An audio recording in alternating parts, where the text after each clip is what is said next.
ये जब भी इच्छा वासना कामना ये सब चीजें जब सामने आए तो अपने आत्मा का पाठ पक्का करो कि मैं दिव्य आत्मा हूँ, चैतन्य आत्मा हूँ, परम परम आत्मा हूँ। ठीक है, ये वायुमंडल से विकार दिमाग में तो आ सकता है ना। तो विकार तो दिमाग में आ सकता है, लेकिन वो विद इन ए सेकेंड आपके आत्मज्ञान से वो खत्म हो जाएगा जब आपका आत्मा का पार्ट पक्का होगा, आत्मा स्वरूप का पार्ट पक्का होगा। आपको ये समझना होगा कि मेरा एक एक सेकंड इंपॉर्टेंट है। इसमें मैं बुरी सोच में इसमें टाइम वेस्ट नहीं कर सकता, किसी की चुगलियों में अपना टाइम वेस्ट नहीं कर सकता। अपना महत्व समझो पहले तो। अगर तो तुम गधे हो, जानवर हो, तो फिर तुम्हारी वैल्यू नहीं, तुम्हारे समय की भी कोई वैल्यू नहीं। तो पूरे दिन करते रहो, कोई प्रॉब्लम नहीं है। चीटी पूरे दिन बिजी है, उसको कोई भगवान कुछ कहता है कि तू आरती कर, पूजा कर, गीता सुन? नहीं, वो अपना जानवर है तो करे। तो तुम जानवर हो, पहले तय करो तुम जानवर हो तो करो। ठीक, कोई प्रॉब्लम नहीं है। तुम्हारा पर्पस जब तक तुम्हें नहीं समझ आएगा, मैं विश्व कल्याण के लिए धरती पर आया हूं, हे परमात्मा मुझे अनंत अनंत शक्ति दो, मुझे विश्व कल्याण का कार्य करना है। जब तक ये संकल्प नहीं करोगे ना, तब तक वो शक्तियां तुम्हारे अंदर आएगी नहीं, और ये मन में विकार आएंगे तो फिर जल्दी जाएंगे नहीं।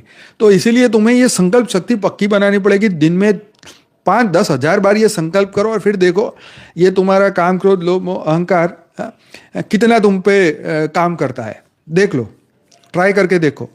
हाँ, जब तक आप पूरे दिन माया में रहोगे तो फिर तुम तमोगुणियों के संपर्क में रहोगे तो फिर तुम सतोगुण की नाम भी छोड़ दो, भूल जाओ। हाँ, तुम भूल जाओ, राम का नाम भी लेना भूल जाओ भाई। हाँ, पूरे दिन शराबियों के साथ रहो, कबाबियों के साथ रहो, और बुरे लोगों के साथ रहो तो भी राम नहीं काम आएगा। बापूजी ने एक वीडियो में कहा, राम और काम दो में से एक ही काम आएगा भाई, है ना। तो पहले तो अपना संगत चेंज करो। संगत अगर आप कहते हो मैं तो किससे मिलता नहीं, तो फिर अपने आप से संगत अपनी बना दो अच्छी। इतने बढ़िया संकल्प करो, इतने अच्छे विचार करो, इतना विश्व कल्याण के लिए लग जाओ कि तुम्हारे पास समय ही ना हो फालतू बात सोचने का, करने का, किसी के बारे में करने का।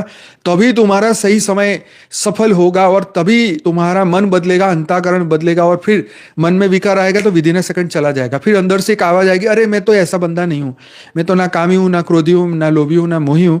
और मेरा पर्पज ही अलग है भाई। अंदर से आवाज, अंदर की आवाज का इंतजार करो।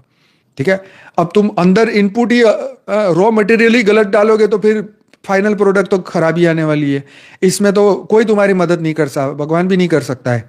ठीक है, हमारे पास ज्ञान है, और ज्ञानी सबकी चाबी है। बस एक ही बात है, ज्ञान मंथन बार बार लगातार चलाई जाओ, चलाई जाओ, चलाई जाओ। विचार मंथन, अपने आप को समय ही ना दो फालतू बात सोचने के लिए। हाँ, यही उपाय है भाई, और कोई उपाय नहीं। योग करो 4 घंटे, बापूजी ने बोला योग करो, जम के 4 घंटे करो। 4 घंटे नहीं तो 2 घंटे करो, करके देखो भाई, करने से होगा, बिना किए कुछ ना होगा। अंदरूनी बदलाव लाना पड़ेगा, अंदर से बदलाव लाना पड़ेगा। और ये मैं आपको सच कह रहा हूं, जब अंदर से बदलाव आएगा तो आपको मतलब आपका जीवन बदलता हुआ दिखेगा। मैं अपनी खुद की बात करूं तो मेरा इतना गुस्सा था कि मैं आपको क्या बोलूं। मैंने वो गुस्से को कंट्रोल करते करते करते कितने सालों बीत गए। ये ज्ञान, योग, सेवा, धारणा चारों तरीके से होगा।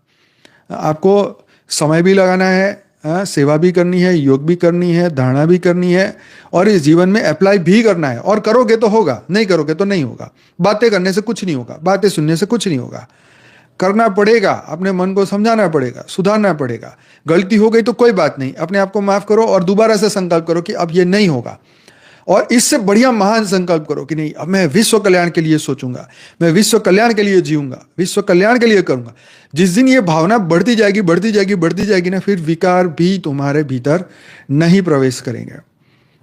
हो सकता है आपको कोई जान के इरिटेट करे, या आपको आपसे पंगे ले, ये ठीक है, वो कर्म बंधन के अधीन होगा। हम कोई ये नहीं कह सकता कि तुम्हारे सामने वो बंदा आएगा ही नहीं, ये गलत है। ये कोई कि तुम्हारे साथ ऐसा होगा ही नहीं, ये गलत है।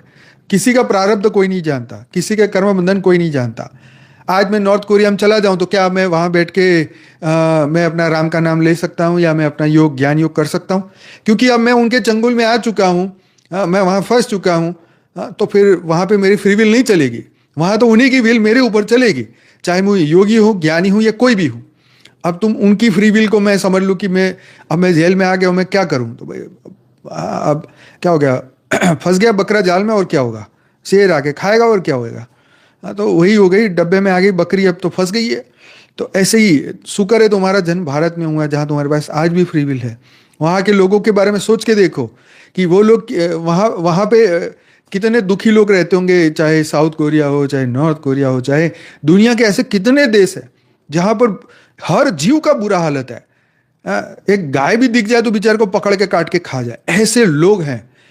नॉनवेज तो ऐसे खाते हैं जैसे मतलब कुछ भी नहीं है, मतलब एकदम जानवर जैसा जीवन। सोचो, ऐसे जानवरमय जीवन में तुम्हें ये समझाने, बचाने, जागृत करने कौन आया? ये समझिए। तो ये बार बार ये बातें मेरे को करनी पड़ती, इसलिए करनी पड़ती है कि आपके अंदर की वो ये छोटी छोटी क्वेश्चन भी समाप्त हो, आपके अंदर का जो बदलाव जल्दी आए, आपके अंदर की वो समझ वो खुल जाए। एक बार वो समझ खुल गई तो फिर कोई दिक्कत नहीं है। आज हम देखते हैं छोटे लड़के हैं, 20 साल 22 साल 25 साल के लड़के गलतियां करते हैं पर उनको समझाने वाला नहीं। हम हमारे सामने जब दिखता है तो हमें लगता है कि यार कोई उसके उसके साथ ऐसा कोई फ्रेंड होता, कोई ज्ञानी होता, कोई गुरु होता, उसके माँ बाप ज्ञानी होते तो शायद ये लड़का अच्छे कर्म कर लेता, बच जाता, या उसको कोई बचा लेता, दुनिया में कोई ऐसा उसको कुछ फायदा करवा लेता। लेकिन ये समाज की दुविधा है कि समाज इसे प्रोत्साहित नहीं करता, समाज इन्हें अच्छी चीज़ों को आगे नहीं बढ़ाता। ये माया का प्रभाव है कि सत्संग सुनने के लिए लोगों के पास टाइम नहीं है। ये माया का प्रभाव है कि बुरी चीज़ों को ही आज अच्छा समझ रहे हैं।